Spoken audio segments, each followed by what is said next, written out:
আলহামদুলিল্লাহ রব্বিল আলামিন ওয়াসসালাতু ওয়াসসালামু আলা সাইয়্যিদিল আমবিয়াই রাসূলিল্লাহ মুহাম্মাদিনিল আমিন قال الله تعالى في القرآن المجيد وفي فرقانه الحميد أعوذ بالله من الشيطان الرجيم بسم الله الرحمن الرحيم وإذ نجيناكم من آل فرعون يسومونكم سوء العذاب يذبحون أبناءكم ويستحيون نساءكم وفي ذلكم بلاء من ربكم عظيم صدق الله العظيم وصدق رسوله النبي الكريم।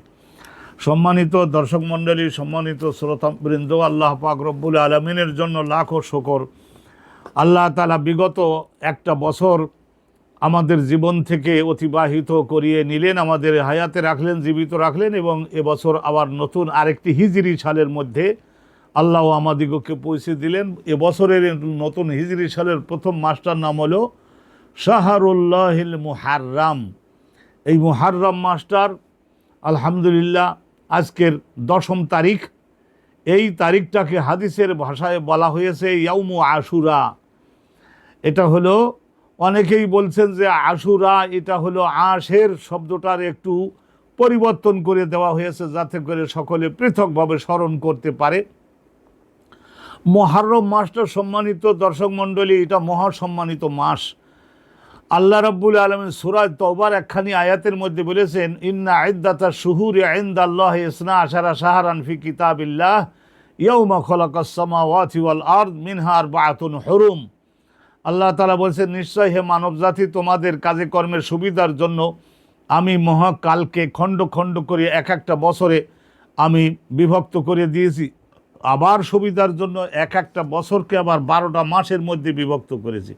নিশ্চয়ই আল্লাহ রাব্বুল আলামিনের সংবিধানে একটা বছরের মধ্যে 12টা মাস আছে।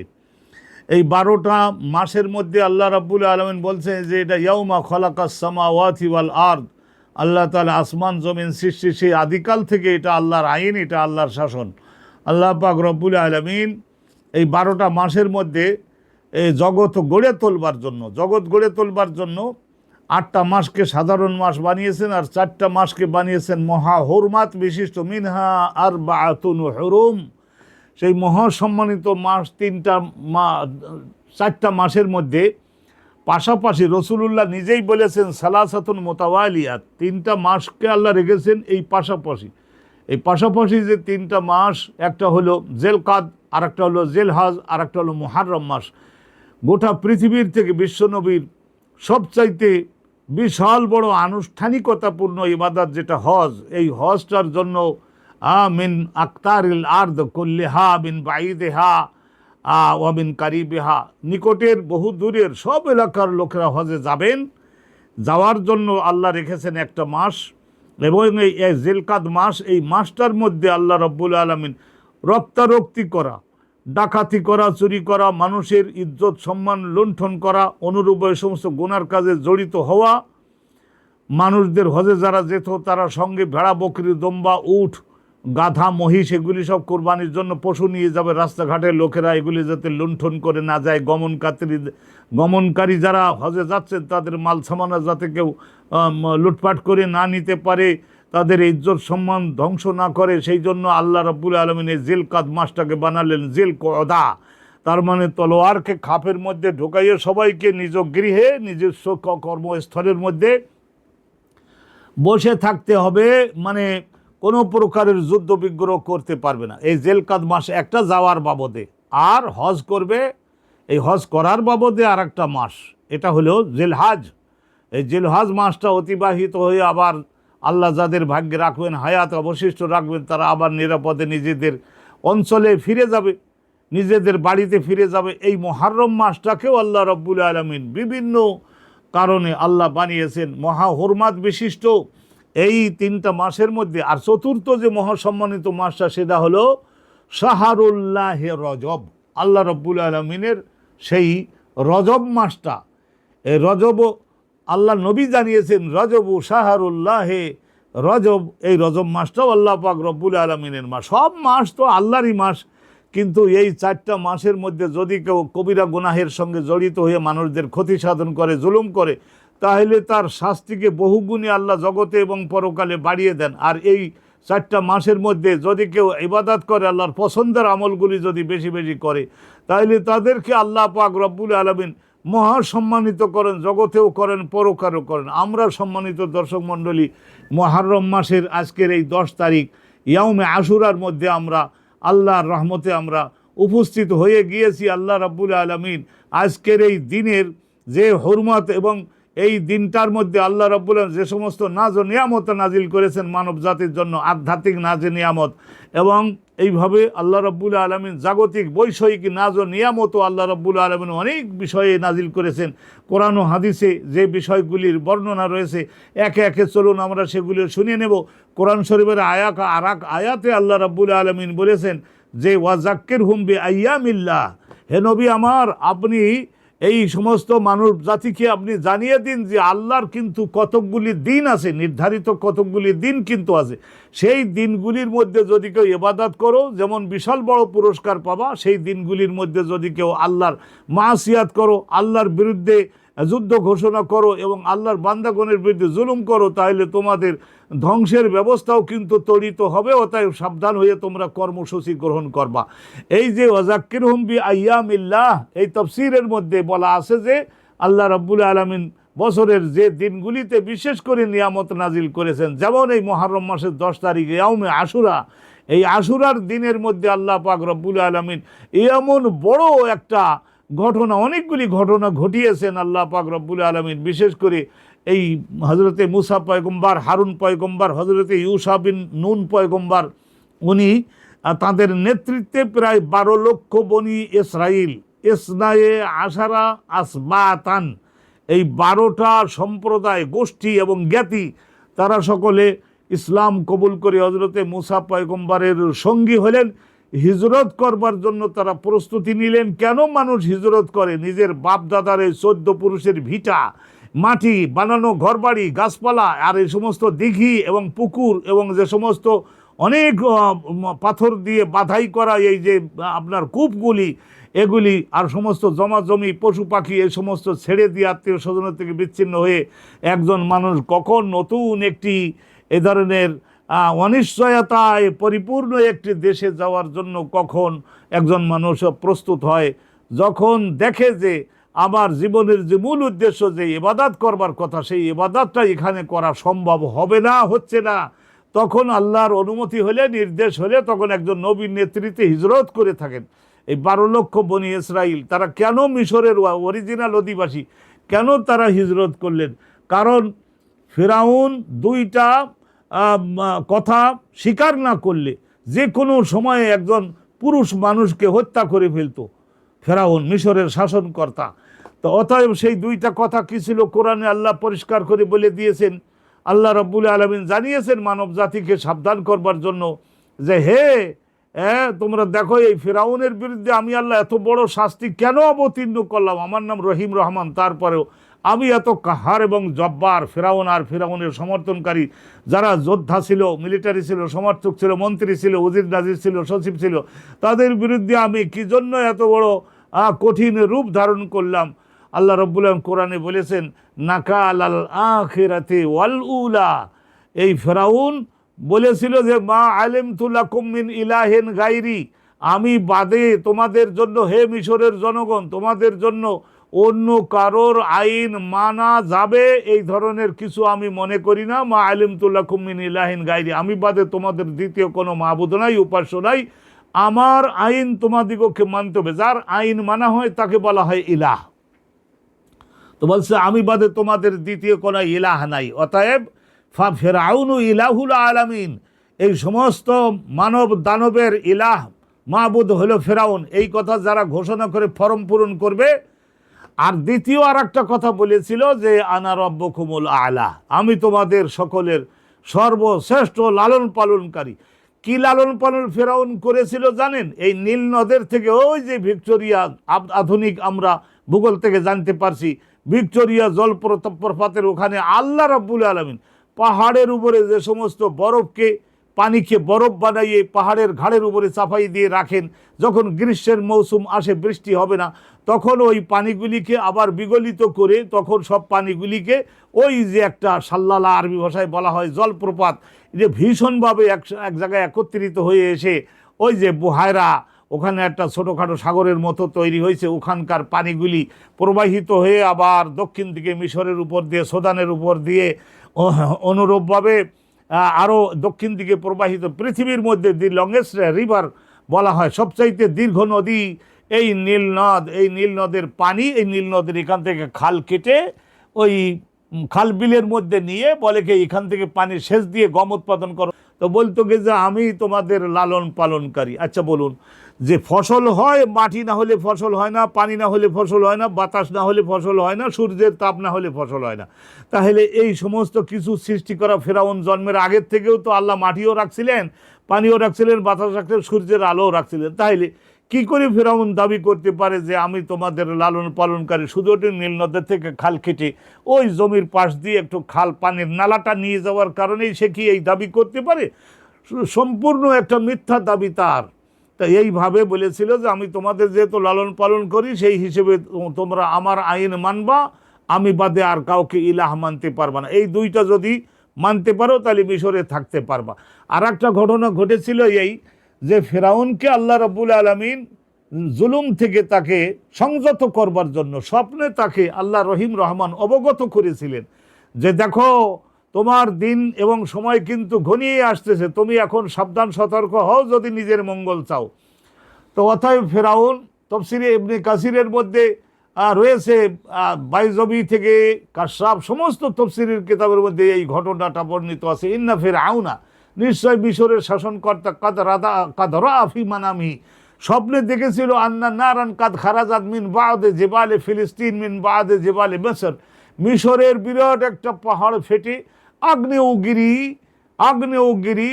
বিরাট একটা আগ্নেয়গিরি জন্ম নিল। এমনভাবে লাভা নির্গত হচ্ছে সেখান থেকে, দাউ দাউ করে সেই লাভা ছড়িয়ে লাভ দিয়ে দিয়ে অগ্রসর হয়ে আসছে মিশরের জনপদের দিকে। ওই সমস্ত জনপদের ওই দিকে এসে সে ধ্বংসকারী, প্রলয়ঙ্করী ধ্বংসকারী সেখানে সেই ইসে পরিণত হলো, আগুনে পরিণত হলো। যেখানেই ফেরাউনের সমর্থনকারী, কিপ্তি বলা হয়, কিপ্তি, এই জন্য এই যে আল কিপ্ত বলা হয় ওই গোষ্ঠীটা, আল কিপ্ত, ওদেরকেই এখন ইংরেজিতে বলা হয় ইজিপ্ট। এই যে বলা হয় ইজিপ্ট বলা হয় মিশরকে, ওই কিপ্তিদের বসবাসের কারণে। এই কিপ্তিদের মানে জালেমদের ঘরবাড়ি যেখানে সামনে পড়ে, সঙ্গে সঙ্গে তাদের ঘরবাড়ি তো হার রেখু জামিয়া মানাজেল ওয়া বুয়ুত আল কিপ্ত, এই ফেরাউনের সমর্থনকারীদের ঘরবাড়ি সামনে পড়লে সেখানে দেখা যায় যে তাদের ঘরবাড়ি দাহ করে। আর যখন বনি ইসরাইলের মজলুম বেচারা, তাদের ঘরবাড়ি এমনিই তো নাই, তো এগুলির সামনে পড়লে কেমন একেবারে সুবোধ এবং জ্ঞান বুদ্ধি সম্পন্ন একটা প্রশিক্ষণপ্রাপ্ত প্রাণীর মতো দেখা যায় যে ঘরবাড়িগুলি থেকে দূর দিয়ে অগ্নিকুণ্ডটা চলে যাচ্ছে। এইভাবে যখন স্বপ্নে ফেরাউন দেখলো, পরবর্তীতে তার মাথা নষ্ট, এবং ওই প্রত্যেকটা রাজদরবারে বিজ্ঞানী থাকে, এই স্বপ্ন ব্যাখ্যা দেওয়ার জন্য যারা বিজ্ঞানী তাদেরকে ডাকলো এবং হেভি পরিমাণে তাদের বেতনাদি দিল, সম্মানী অনারারিয়াম দিল এবং বলল যে স্বপ্ন এইটা দেখছি, ব্যাখ্যা কি বলো। তো তখন তারা বলল যে হুজুর, সবাই বেশিরভাগই বলল যে হুজুর আপনি তো রাজকার্য পরিচালনা করে অনেক রাতে ঘুমান, সেই জন্য আবল তাবল স্বপ্ন দেখছেন। এই পাহাড় ফেটে আগুন বাহির হলো, সে আবার কিপ্তিদের ঘরবাড়ি জ্বালাচ্ছে, আবার মাঝে মাঝে ঘরবাড়ি কিছু ছেড়েও যায়, এগুলির কোনো ব্যাখ্যা আমরা পাইলাম না। এরা টাকা করে নিয়ে চলে গেল। কিন্তু লাস্টে দুই একজন বিশেষজ্ঞ পর্যায়ের যারা স্বপ্ন ব্যাখ্যা দানকারী তারা বলল ইন্না ওয়ালাদান সাইয়াতাওয়াল্লাদু ফি বানি ইসরাইল, খুব শীঘ্রই বনি ইসরাইল সম্প্রদায়ের মধ্যে একজন ব্যক্তির জন্ম হবে এবং ইয়াকুনু সাবাবান লিজিহাবে মুলকিকা, আপনার এই হাত থেকে সাম্রাজ্য সেই কেড়ে নিবে, আপনার ধ্বংসের কারণ সে হবে। এই আগুন মানে হলো ওই সেই আসমানি সমর্থন পুষ্ট সেই আধ্যাত্মিক সন্তান। তো এই কথা জানবার পরেই তখন ফেরাউন একটা নির্দেশনামা জারি করেছিল যে আজকের থেকে বনি ইসরাইলের ভোটার তালিকার মধ্যে যারা বনি ইসরাইলি হিসেবে লেখা, তারা তো এসেছে সব ওই সিরিয়ার থেকে, এখন এই দেশে তাদের বংশ বেড়ে গেছে। তো অতএব এদের কোনো পুরুষ রাতে স্ত্রী একত্রিত ওই এক জায়গায় থাকতে পারবে না, তাদের সকলকে জেলখানার মধ্যে ঢোকাইয়ে এক জেলখানায় শুধু পুরুষ আর এক জেলখানায় শুধু মহিলাদেরকে রাখতো, যাতে করে তারা এই বংশধর আর তৈরি করতেই না পারে। আচ্ছা বলুন, আল্লাহ রাব্বুল আলামিন যখন কোনো বিষয়ে সিদ্ধান্ত গ্রহণ করেন, তা সেইটা প্রতিহত করবার ক্ষমতা কি জগতের কোনো মানুষের হবে? এই কিছুদিনের মধ্যেই দেখা গেল হজরতে মুসা পয়গম্বরের বাপ, ওনার নাম ছিল ইমরান ইবনে ইয়াসহর, ইমরান ইবনে ইয়াসহর, আর ওনার আম্মা, দুইজন আলহামদুলিল্লাহ সুন্দর মতো এই মহিলাদের জেলখানা, পুরুষদের জেলখানায় দুইজন প্রহরী তারা বাহিরে একত্রিত হলেন। আলহামদুলিল্লাহ স্বামী স্ত্রী সুন্দরভাবে হজরতে মুসা পয়গম্বর পেটে আসলেন। বিরাট একটা ঘটনা সূরা কাসাসের মধ্যে আল্লাহ পাক রব্বুল আলামিন বর্ণনা করেছেন। 40 বছর 28 বছর বয়স পর্যন্ত আল্লাহ তাকে রাখলেন। কোথায় রাখলেন? এই ফেরাউনের বাড়িতে লালন পালন। আল্লাহ রব্বুল আলামিনকে দামি দামি খাওয়ার খেয়ে এক ঘুষি মারলে 3-4 জন লোককে চিৎপটাং করাতে পারেন, এই ধরনের দৈহিক শক্তি দিয়ে আল্লাহ মুসাকে তৈরি করলেন। 28 বছর বয়স পর্যন্ত মুসার বাড়ির, আর আল্লাহ রাব্বুল আলামিন বলে আলকাইতু আলাইকা মুহাব্বাতাম মিন্নি, আমার পক্ষ থেকে এমন একটা তোমার চেহারা গঠনের মধ্যে আকর্ষণ করবার বস্তু দিয়ে দিলাম যে ফেরাউন নিজেও এই ধরনের রাতা পাগলের মতো হয়ে যায়, করে নেওয়ার জন্য উন্মাদ হয়ে যায়। অনুরূপ বিবি আসিয়ার তো কোনো কথাই নাই। বিবি আসিয়া তো বলেছিলেন যে নাত্তাখিজু আলাদান, আমরা তাকে, আমাদের তো কিছু হলো না, ভবিষ্যতে একটা পোষা ছেলে হলেও তো কোলে কাকে নিতে পারবো, ইয়ানফাউনা, আমাদের ভবিষ্যতে উপকারও করতে পারে, আর আমাদের এই পোষা ছেলে হিসেবে দেশবাসী যদি গ্রহণ করে নেয় তাহলে তোমার মৃত্যুর পরে সেই এই প্রজাতন্ত্রের রাজা হবে। তা যাই হোক, এই বিবি আসিয়ার চাফাচাফিতে ফেরাউন রাজি হয়ে গেল, এবং ফেরাউনকে পরে আল্লাহ ব্রেন ঘুরাই দিলেন। ও আলকাইতু আলাইকা মুহাব্বাতাম মিন্নি, আপনারা এই ঘটনাসমূহ শুনেছেন। 40 বছর, তারপরে প্রায় 12 বছরের মতো আবার সিরিয়াতে ফেরত নিয়ে এক কৌশলে নিয়ে, সহজে তো আর মানুষও এক দেশ ছাড়তে চায় না, এমন একটা বিপদে ফেলে দিলেন যাতে করে জীবনের ভয়ে দেশ ছাড়তে রাজি হয়। মিশরে গেলেন, শুআয়ব পয়গম্বরের তত্ত্বাবধানে থেকে আধ্যাত্মিক যে বিষয়গুলি শেখার বাকি ছিল সেইগুলি সব শিখলেন, এবং আল্লাহ রাব্বুল আলামিন তাকে এমন একটা বিপদের মধ্যে ফেললেন যাতে করে ওই ছাগল চড়াতে উনি বাধ্য হলেন। আর ছাগলের মতো বেয়াড়া প্রাণী পশু এইটা আর জগতে দ্বিতীয় নাই। তাই এই জন্যে হেন কোনো নবী নাই যাকে আল্লাহ নবুয়তি দেওয়ার আগেই তার রাগ, ক্রোধ, হিংসা এগুলি সমস্ত দমন করে নিয়ন্ত্রণে আনবার জন্য ছাগল চালনা করার পেশায় কমপক্ষে 10 বছর আল্লাহ তাকে নিয়োজিত করেন নাই। রসুলুল্লাহকে সাহাবী জিজ্ঞাসা করছেন, রিয়া রসুল্লাহ, তো আপনার বেলায় কি? তো রসুলুল্লাহ মুস্কি এসে বলেছিলেন, বলো কি, আমি নিজেও অনেক বছর পর্যন্ত আমি মক্কায় এই সমস্ত এলাকার লোকদের, অনেকেই বলেছেন কিরাত, কিরাত বলতে একটা পশু পুষে দেব, 1 মাস পুষে দিলে তারপরে 1 কিরাত পরিমাণের স্বর্ণের ওই যে একটু ছোট্ট খণ্ড দেয়। তো এইভাবে দিত, তো যাতে করে আর রাগ বলতে কোনো জিনিস আর না থাকে। মুসা নবী যখন রাগ দমন হলো, পরবর্তীতে আবার স্ত্রী পরিজন ছেলেমেয়ে যে কয়জন হয়েছে নিয়ে আবার যখন বাপদাদার ভিটায় ফিরে আসতেছিলেন, ওই জঙ্গলের মধ্যে গভীর রাতে ফেলে আল্লাহ পাক রব্বুল আলামিন নবুয়ত দান করলেন। আল্লাহ রব্বুল আলামিন নবুয়ত দিলেন মুসা পয়গম্বরকে এবং নির্দেশ দিলেন।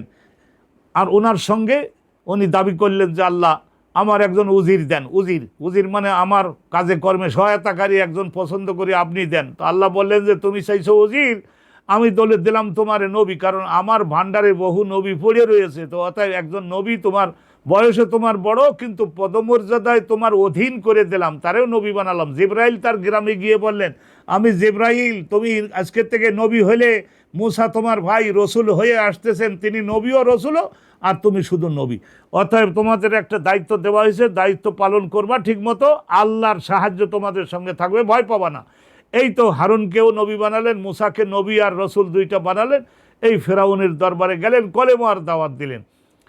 সম্মানিত মুসল্লিগণ, সম্মানিত দর্শক, সম্মানিত শ্রোতা, আপনারা আমরা জেনেছি যে এই হজরতে মুসা ফেরাউনের দরবারে গিয়ে যখন দাওয়াতটা দিলেন, সেই দাওয়াতটা কি ছিল? লা ইলাহা ইল্লাল্লাহ, আল্লাহ বাদে অন্য আর কেউ মাবুদ হওয়ার যোগ্য না। আপনি যে দাবি করেছেন মা আলিমতু লাকুম মিন ইলাহিন গায়রুহু, মিথ্যা দাবি করেছেন। আপনি কোনো সময়ের জন্য এই আইন দেওয়ার অধিকার আপনার নাই।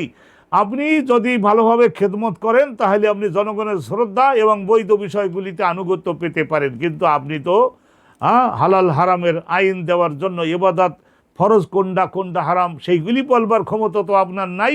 আপনি এই পথে কেন গেছেন? আপনি যদি নিজের মঙ্গল চান তাড়াতাড়ি সংশোধন হন। শেষ পর্যন্ত আপনারা শুনেছেন যে এই ফেরাউন মুসার আগমনটা প্রতিরোধ করবার জন্য তখন সে একটা হুকুম জারি করেছিল, যদি এত সাবধানতার পরেও যদি কোনোভাবে পুত্র সন্তান বনি ইসরাইলের মধ্যে হয়েই পড়ে, তাহলে তাদেরকে হত্যা করে ফেলতে হবে। কারণ ওই স্বপ্ন ব্যাখ্যাকারীগণ বলছেন, ভবিষ্যতে যে আপনার ধ্বংসের কারণ হবে সে হবে একজন আসমানি শক্তি সম্পন্ন পুরুষ, সে কোনো মহিলা না। আর এই বনি ইসরাইলের ইউসুফ নবীর বংশধরেরা এরা ছিল পৃথিবীর সবচাইতে বেশি সুন্দরী মহিলা। অতএব তাদেরকে আপনি জীবিত রাখতে পারেন তো তাদের জীবিত রাখতো, আর পুরুষগুলাকে হত্যা করে ফেলতো। যেই বাচ্চা হয়েছে বাস 1-2 মাসের মধ্যে গ্রামে তদন্ত যায়, আর যাদের পুত্র সন্তান হয়েছে মাঠের মধ্যে ফেলে দিয়ে ঠ্যাং উঁচুতে ধরে গলার মধ্যে দাও দিয়ে একেবারে কচু গাছের মতো কসাত করে কেটে ফেললো, লাউয়ের মতো কেটে ফেললো। আর যদি তা না করে তাহলে হাতি তো আফ্রিকা মহাদেশে প্রচুর পাওয়া যায়, হাতির পায়ের নিচে ট্রেনিং দেওয়া হাতি পায়ের নিচে ফেলে দেয়, বাস হাতি পা দিয়ে চাপা দিয়ে মা বাবার সামনেই মারে যে সরকারের আইন লঙ্ঘন করে এই ছেলে উৎপাদন কেন করেছো। আল্লাহ পাক রব্বুল আলামিন হযরতে মুসা পয়গম্বরকে কীভাবে লালন পালন করলেন, সে ছোটোবেলায় কীভাবে করলেন সেটা তো আপনারা জানেন। ওনার মাকে বলেছিলেন না জিবরাইল এসে যে একটা ভালো করে বাক্স বানাইলেন কাঠমিস্ত্রিকে দিয়ে, তারপরে যখন দেখবেন যে 8-10 ওই গ্রামের মধ্যে সরকারি মিলিটারি পুলিশ ঢুকলেই তো বোঝা যায়, সঙ্গে সঙ্গে ওই বাক্সের মধ্যে বাচ্চাটারে দিয়ে তারপরে বাড়ির পাশেই নদীর মধ্যে ফেলে দেবেন। ফেরেশতারা ওটা দূরে দূরে ঠেলে নিয়ে এমন জায়গায় নিয়ে যাবে যে যেখানে পুলিশদের চোখও যাবে না। তারপরে ঘোরাই আবার ওই সুদানের ওই দিক দিয়ে ঘোরাই নিয়ে শেষ পর্যন্ত ফেরাউনের বাড়ির সামনে নিয়ে লাগালেন। এবং এইভাবে ফেরাউন আর ফেরাউনের স্ত্রী বিবি আসিয়া আম্মাজান আমাদের, তো ওনারা দুইজন নদীর ওখানে গেছিলেন। ওই জায়গায় আলহামদুলিল্লাহ এই বাক্সটা ফেরেশতাগণ ঠেলে ঠেলে ওই দুইজনের কাছে আনলেন, এবং বিবি আসিয়া উতালা হয়ে গেলেন যে এই বাক্স আমাদের কাছেই আসতেছে। ফেরাউন ধরতে যায়, দূরে চলে মনে করবো ঢেউতে দূরে এনেছে, কিন্তু আসলে তা না। ফেরেশতারা যেই আসিয়া বিবি গেলেন কাছে আনলেন, খুলে দেখলেন যে চাঁদের মতো সুদর্শন এক পুত্র সন্তান। তো ওই সুদানের দিকে কোনো বনি ইসরাইলের লোকদের বসবাস ছিল না, ইতিহাস বলে না। তো তখন মনে করলো যে সুদানের ওই দিক থেকে যখন বাক্স আসছে তাহলে এইটা বনি ইসরাইলের পুত্র হবে না, নেওয়া যেতে পারে। এই বিবি আসিয়ার পীড়াপিড়িতে ফেরাউন রাজি হলো। আসলে ঘটনা ঘটাবেন তো আল্লাহ। এই বাড়িতে নিয়ে পেশাব পায়খানা, মুসা নবীর পেশাব পায়খানা ফেরাউনকে দিয়েও সাফ করালেন, নাক পরিষ্কার করালেন, সবই করালেন, গোসল দেওয়ালেন, আর সেরা সেরা খাবারগুলো গালে তুলে তুলে খাওয়ালেন। 28 বছর লালন পালন করলেন। এই ফিজিক্যাল সাইডটার স্ট্রেংথ যা দরকার আল্লাহ এখান থেকে গুছাইয়ে দিলেন। তারপরে 10-12 বছর হযরতে শোয়েব পয়গম্বর ওই যুগের সেরা নবী তার তত্ত্বাবধানে রাখলেন। আর বাকি যেটা তৈরি করা সেটা আল্লাহই তো করলেন। একজন নবীর দেহের মধ্যে কমপক্ষে 30 জন যুবকের ক্ষমতা আল্লাহ দিয়ে থাকেন। মুসা নবীরে তাই দিলেন, নবী বানালেন। এবং শেষ পর্যন্ত অত্যাচার এমন একটা সীমা ছাড়িয়ে গেল যে আল্লাহ হুকুম দিলেন হিজরত করো, ইবাদতের জন্য জীবন। ভালো করে মনে রাখবেন, ইবাদতের জন্য জীবন। ইবাদত যদি না করা যায় কোনো দেশে, সেই দেশে ঘরবাড়ি জমাজমি গাছপালা এগুলি দিয়ে অনন্তকালের সেই পরকালের জীবনের ক্ষতি সাধন করা যায় না, একজন ইমানদার করতে পারে না। তখন আল্লাহ হুকুম দিলেন হিজরত করো, যেখানেই যাবা আমার ইবাদত করো যদি, তাহলে সেখানেই আবার নতুন এখন নিচি ছোট ছোট ঘর বাড়ি, আর তোমাদের হাতে তুলে দেব বিরাট রাজ্য। আমি আল্লাহর রাজ্য কি ছোটোখাটো নাকি? তো শেষ পর্যন্ত দেখা গেল আলহামদুলিল্লাহ হিজরত করলেন। এই 10ই মুহাররম ফজরের নামাজের এই 2-3 ঘন্টা আগে ওনারা সকলে রওনা দিলেন। তখন তো আর মাইকিং করবার ব্যবস্থা ছিল না, আর মাইকিং করলে তো লোক জানাজানি হয়ে যাবে। অতএব একজন আর একজনকে বলে দিলেন যে আজকে রাতে হিজরত করতে হবে। যতটুকু পরিমাণে মাল সামানা, ছাতু, খেজুর, পানি, যতটুকু পরিমাণে ভেড়া ছাগল তাও নেওয়া যাবে না, কারণ 12 লক্ষ মানুষ যদি ভেড়া ছাগল নেয় তাহলে গভীর রাতে ভেড়া ছাগল নিয়ে তাই এরা ডাক দেবে না, হাম্বা হাম্বা করবে, ভেড়ারাও এরকম ডাকবে। মিশরের লোকরা জেনে যাবে যে এত লোক রাতের মধ্যে উঠে ভেড়া ছাগল নিয়ে যায় কোন জায়গায়, ফেরাউনের কাছে পৌঁছে যাবে। সেই জন্য সব চুপে চুপে খুফিয়াতান যতটুকু মাল সামানা নেওয়া যায় সঙ্গে নিয়ে, বুড়ো বুড়ি, যুবক যুবতী, ছোট ছোট বাচ্চা কাচ্চা যেগুলি হাঁটতে পারে না, কান্দে করে নিয়ে 12 লাখ, 12 গোত্রের প্রত্যেক গোত্রের 1 লাখ করে তফসিরের মধ্যে আলহামদুলিল্লাহ এগুলি সব লেখা আছে এইভাবে। 12 গোত্রের 12 লাখ অতএব তারা সকলে নীল নদের পশ্চিম কিনারায় আসলেন। পূবের আকাশ একটু উজ্জ্বল ফর্সা হয়ে উঠতেছে, কানায় কানায় পানি ভরা। এই সময় হজরতে মুসা পয়গম্বর, হারুন পয়গম্বর, ইউসা বিন নুন তাদের অ্যাসিস্ট্যান্ট, সিনিয়র খাদেম। তো অতএব এই পরিস্থিতিতে বনি ইসরায়েলের লোকেরা তারা বলেছিল যে ইন্না লামুদরাকুন, ও হুজুর মুসা আর হুজুর হারুন, আপনারা দুজন ডাক দিলেন আর আমরাও ব্যাককলের মতো এসে পড়লাম। এখন তো দেখা যায় ওই যে হুঙ্কার দিয়ে চিৎকার করে ফেরাউনের লোকেরা, ফেরাউন এবং তার সঙ্গে প্রায় 20 থেকে 30 হাজার থেকে অনেকেই তো বলেছেন 50,000 মিলিটারি মেজর, মানে ক্যাপ্টেন র্যাঙ্কের নিচে কেউ না, এই ধরনের তরুণ বয়সে 40-এর উপরে বয়স নাই, যারা ঘন্টায় এই ধরনের দৌড়েই এত মাইল পার করতে পারে, এই ধরনের লোক লস্কর নিয়ে ফেরাউন আসতেছে। এদেরকে বিদেশে যেতে দেবে না, কারণ এখনটা প্রবলেমটা, এই পলিটিক্যাল প্রবলেমটা এখন আছে লোকাল। আর যদি এই নীলনদ পাউড়ি দিয়ে পূবের দিকে অন্য রাজ্যের মধ্যে ঢুকে পড়তে পারে, তাহলে তখন সেইটা হয়ে যাবে একটা ইন্টারন্যাশনাল ইস্যু। তো সেই হিসেবে বিদেশে যেতে দেবে না, ওদের ফিরাইয়ে রাখবার জন্য ফেরাউন লোক লস্কর নিয়ে অগ্রসর হলো। হজরতে মুসা পয়গম্বর এই হিমালয় পাহাড় আর কতটুকু বড়, আর কতটুকু ওজন, আর কতটুকু গম্ভীর, এর চাইতে বেশি গম্ভীর হয়ে আল্লাহ রব্বুল আলমিনের ধ্যানে খেয়ালে থাকলেন যে আমি তোমাদেরকে নিজের চিন্তায় কোনো বের হয়ে আসতে বলি নাই। হারুন বললেন যে হুজুর দেখেন আল্লাহ কি বলেন, আল্লাহ তো নিশ্চয়ই একটা ব্যবস্থা দিবেন। তো সঙ্গে সঙ্গে ওই নীল নদের পশ্চিম কিনারায় দাঁড়িয়ে থাকা অবস্থায় শাঁ শাঁ করে হজরতে জিবরিল ফেরেশতা হাজার হাজার ফেরেশতার সঙ্গে নিয়ে নামলেন। নামবার পরে বললেন যে হে মুসা, আপনি তো আপনার এই লাঠির ক্ষমতা সম্পর্কে খুব অল্পই জানেন। এই 12 গোত্রের লোকেরা তারা আলাদা আলাদা রাস্তা দিলে ভালো হয়। এই যে প্রায় এই ধরনের প্রায় 200 গজ দূরে দূরে সাগরের পানির মধ্যে বিসমিল্লাহে আল্লাহু আকবার পশু জবাইয়ের মতো এইভাবে দোয়া কালাম পড়ে লাঠির দ্বারা এক একটা আপনার দেহে যতটুকু শক্তি আছে হাঁটু পানিতে নেমে এইভাবে মাটিতে এক একটা বাড়ি মারেন আর বাকিটা আমরা করতেছি, আল্লাহ তাআলা করতেছেন।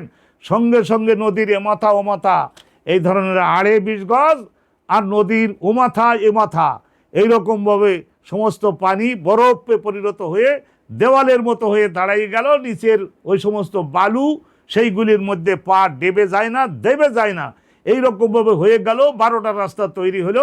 বনি ইসরায়েলের লোকেরা বলল যে হুজুর, আমরা যে এক গোত্র যাচ্ছি আর এক গোত্র যাচ্ছে কি যাচ্ছে না, শুধু আমরা গেলে তো হবে না, দল ছাড়া করেন না আমাদেরকে, তো একটু সেটাও দেখবার ব্যবস্থা করেন।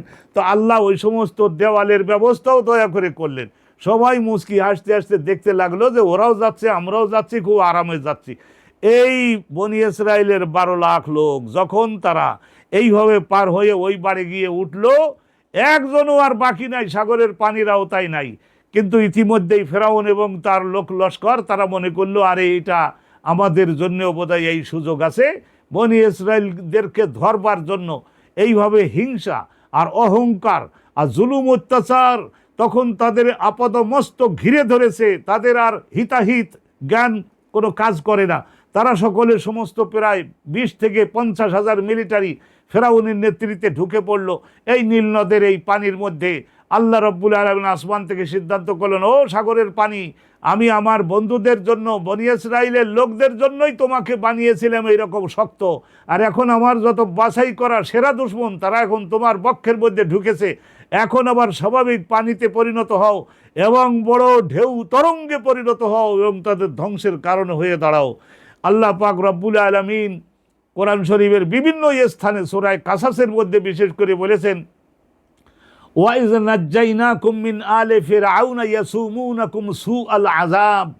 আল্লাহ রাব্বুল আলামিন অন্য আর এক আয়াতে বলেছেন, ওয়া আগরাকনা আলা ফিরআউনা, ফিরআউন এবং ফিরআউনের কর্মসূচিকে সমর্থনকারী তাদের সকলকে আমি ওই পানিতে একটা ইন্দুরের মতো চুবাইয়ে চুবাইয়ে তাদের কষ্ট দিয়ে দুঃখ দিয়ে তাদের নাক দিয়ে গাল দিয়ে কান দিয়ে পানি ঢুকাইয়ে তাদের সকলকে পানি খাওয়াই এক একজন আদামন করে পানি খেয়ে বিরাট বিরাট কলসির মতো ভুড়ি হয়ে নদীর মধ্যে ভাসতে লাগলো। বলে এই দিনটাকে আল্লাহ রাব্বুল আলামিন বলেছেন, ওয়া যাক্কির হুম বিআইয়ামিল্লাহ, হে নবী আমার আপনি মক্কার কাফেরদেরকে জানাই দেন আমি আল্লাহর জন্য কিন্তু নির্দিষ্ট অনেকগুলি দিন কিন্তু আছে। ওই আল্লাহর সেই বিশেষ দিনগুলির মধ্যে একটা দিন ছিল বদরের যুদ্ধের দিনে। 75 জন কাফের বাছাই করা, তাদেরকে হত্যা করে ফেলে দেওয়া হলো। আর অনুরূপভাবে এই আশুরার এই 10 তারিখ ফজরের নামাজের টাইমে আল্লাহ পাক রব্বুল আলামিন কি করলেন, এই ফেরাউন আর ফেরাউন পন্থী যত লোক ছিল জঘন্য পাপ কাজে, আমি তোমাদের জ্ঞান বুদ্ধি দেই নাই, আমি তোমাদের আকল বুদ্ধি দেই নাই, আমি তোমাদের শিক্ষা দেই নাই।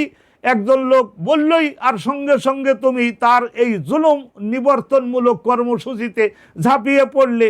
অতএব শাস্তি তো তোমাকে নিতেই হবে, before your death, after your death.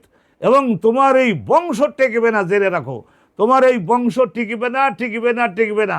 এত মানুষদের উপরে জুলুম করতে করতে যখন তুমি এই ধরনের জীবনের নৌকাটা ভরাট করে ফেলবা, সঙ্গে সঙ্গে এই নীল নদে তোমার নৌকা ডুবে যাবে, কেউ তোমার রক্ষা করতে পারবে না। আল্লাহর ডিসিশনের এগেনস্টে দাঁড়িয়ে জগতে কেউ কাউকে সাহায্য করতে পারে এইটা জগতের কেউ জানেও না, আর কেউ মনেও করে না। কিন্তু এই হিতাহিত মানে মঙ্গল অমঙ্গলের জ্ঞান যারা হারা হয়ে যায় গুনার কাজ করতে করতে, যাদের জীবনে ধ্বংস থাকে, তারাই অগ্রসর হতে পারে। দেখি আর একটু দেখি, দেখি আর একটু দেখি, কিন্তু এই ধরনের করা উচিত না। আল্লাহ রাব্বুল আলামিন বলে, ওয়া আগরাকনা আলা ফিরআউনা, ফেরাউনপন্থী লোকজনকে আমি ডুবাই মারলাম। ওয়া নাজ্জাইনাকুম আনজাইনাকুম, তোমাদের সকলের শেষ ব্যক্তি যে বুড়ো হাঁটতে পারে না, তাকে পর্যন্ত আমি বাঁচাই নদীর ওই বাড়ি নিয়ে উঠালাম। এই ফজরের সূর্য তখন উদিত হচ্ছে, ও আনতুম তানজুরুন, তোমরা পূবের সাইডে দাঁড়িয়ে দাঁড়িয়ে তোমাদের চোখের ভালো শক্তি আমি দিলাম, তোমরা সকলে তাকিয়ে দেখলে যে জালেম লোকেরা তারা কিভাবে এই নদীতে ডুবে মারা গেল। আল্লাহ রাব্বুল আলামিন ওই ফেরাউন সম্পর্কে বলেছিলেন, আলিয়াউমা নুনাজ্জিকা বিবাদানিকা, সকলের দেহগুলিকে খেয়ে ফেলবে, কিন্তু তোমার দেহটাকে আমি নদীর বিভিন্ন প্রাণী তারা নিকটবর্তী আসতেছে, তাজা লাশ খাইলে খাওয়া যায়, কিন্তু আল্লাহ বললেন যে এত দুর্গন্ধ ওর মধ্যে দিলেন যে কেউই ওই লাশটা খাইল না। কিছুদিন পরে সেই লাশটা মিশরের লোকেরা পাইল, এবং তারা সকলে ওই যুগে ঐতিহাসিক হিস্টোরিক্যাল ব্যক্তিদেরকে একটু ওইভাবে মমি করে তারপরে রেখে দিত। ওই যে আহরাম, ওই যে পিরামিডের মধ্যে রেখে দিয়েছিল, ব্রিটিশ শাসনের অধীনে একসময় মিশর ছিল, খুঁজে বের করে তাদেরকে এখন মিশরের এই যে ন্যাশনাল মিউজিয়ামের মধ্যে রাখা হয়েছে। আল্লাহ রাব্বুল আলামিন এই যে মুহররম মাস এই 10 তারিখ রাসূলুল্লাহ মদিনাতে গেলেন। মদিনাতে যাওয়ার পরে ওয়াজাদা মাশার আল ইহুদ, সেখানকার ইহুদিদেরকে দেখলেন, বিশেষ করে যাদের বয়স হয়ে গেছে ধর্মপরায়ণ, তাদেরকে দেখলেন মুহররম মাসের 10 তারিখ সবাই রোজা। এত ক্রাইম করে, তারপর আবার আজকের এত ভালো মানুষ সেজে গেল, সব রোজা রেখেছে পাপ কাজ যাতে না করতে হয়, ওনার পুণ্য কর্মের শক্তি অর্জনের জন্য। তো উনি জিজ্ঞাসা করলেন যে মা সববু সৌমিকুম ফি হাযাল ইয়াউম, আজকের এই দিনে তোমরা যে রোজা রাখছো এটার হিস্টোরিটা কি? ওরা বলল যে আলাস্তা তা'লামু ইয়া আবাল কাসিম বিআন্না হাযা ইয়াউমুন আযীম, হাযা ইয়াউমুন আনজাল্লাহু ফীহি বনী ইসরাঈল ওয়া জামিআল মুমিনিন ওয়া আগরাকাল্লাহু ফিরআউনা ওয়া আলাহু, ফিরআউন এবং তার সমর্থনকারীদের ধ্বংস করেছিলেন, আর বনী ইসরাইলের ইমানদার মুসা নবী, হারুন নবী, ইউসুফ নূন নবী, তাদের সবাইকে আল্লাহ রাব্বুল আলামিন জিবরাইলের নেতৃত্বে অন্য ফেরেশতাগণের সহায়তায় এই মুক্তি দিয়েছিলেন। একজন মানুষেরও ক্ষতি হয় নাই। এই দিন যখন আসে আমরা রোজা রাখার মাধ্যমে আল্লাহর শুকরিয়া আদায় করি। সম্মানিত দর্শক মণ্ডলী, সম্মানিত শ্রোতা মণ্ডলী, আজকের অনেকেই আশা করি আপনারা রোজা রাখছেন, রোজা রাখবেন। এই দশই আশুরা যেটাকে বলা হয় আশের আলী ইয়াউমুল আশের মিন শাহরিল্লাহিল মুহররম, আল্লাহ রাব্বুল আলামিনের মহাসম্মানিত মাস এই মাসটা। এই মাসটার মধ্যে অন্যান্য আর কি কি নিয়ামত ইমানদারদের জীবনে নেমেছে, কোন কোন পয়গম্বর এই মুহররম মাসের 10 তারিখে কি কি রহমত প্রাপ্ত হলেন, এই বিষয়গুলিতে অন্য আরও একটি গুরুত্বপূর্ণ লেকচার সহ আপনাদের সামনে উপস্থিত হব। আর বিশেষ করে এই যে 61 হিজরিতে আল্লাহর রাসূলের দৌহিত্র হজরতে সৈয়দনা ফখরুল আউয়ালিন ওয়াল আখিরিন সৈয়দুল শুহাদা হজরতে ইমাম হুসাইন এবং তার সঙ্গী সাথীগণকে কারবালার মহা সেই পরীক্ষার স্থানে কিভাবে এই এজিদি বাহিনী শহীদ করেছিলেন, এই ঘটনাটা কিভাবে ঘটেছিল, অনুরূপভাবে অন্যান্য পয়গম্বরকে এই 10ই মুহররম তারিখে কিভাবে আল্লাহ রহমত নাজিল করলেন, এই বিষয়গুলি নিয়ে অন্য অনুষ্ঠান আপনাদের জন্য অবশ্যই থাকবে, আপনারা মনোযোগ দিবেন। আলহামদুলিল্লাহ, আল্লাহ রাব্বুল আলামিন আমাদেরকে কিয়ামত পর্যন্ত খাঁটি মুমিন যারা তাদের সকলকে আল্লাহর পথে, নবীগণের পথে, রাসূলুল্লাহর পথে যেন আল্লাহ কায়েম রাখেন। আজকের এ পর্যন্তই। ওয়া আখিরু দাওয়ানা আলহামদুলিল্লাহি রাব্বিল আলামিন। আসসালামু আলাইকুম ওয়া রাহমাতুল্লাহি ওয়া বারাকাতুহু।